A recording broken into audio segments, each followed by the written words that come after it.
દ્વારકામાં જન્માષ્ટમી નિમિત્તે દર્શનના સમયમાં ફેરફાર કરવામાં આવ્યો છે, જેમાં મંગળા આરતીનો સમય સવારે 6 વાગે રહેશે, તેમજ ખુલ્લા પડદે સ્નાનનો સમય સવારે 8 થી 9નો રહેશે, તેમજ શૃંગાર આરતી સવારે 11 વાગે કરવામાં આવશે.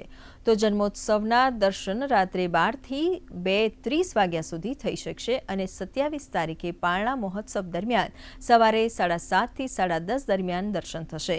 ત્યારબાદ સાંજે 5 વાગ્યા સુધી મંદિર બંધ રહેશે. દર વર્ષે દ્વારકા વહીવટીતંત્ર, દ્વારકા પોલીસ તંત્ર અને મંદિર દ્વારા અલગ અલગ કાર્યક્રમોનું આયોજન કરવામાં આવે છે. મંદિરના જે સમય અલગ અલગ દર્શનના છે, જે સમયે મંદિર બંધ રહે છે, તેની વિગતવાર માહિતી ખાતામાં માહિતી આપવામાં આવેલી છે.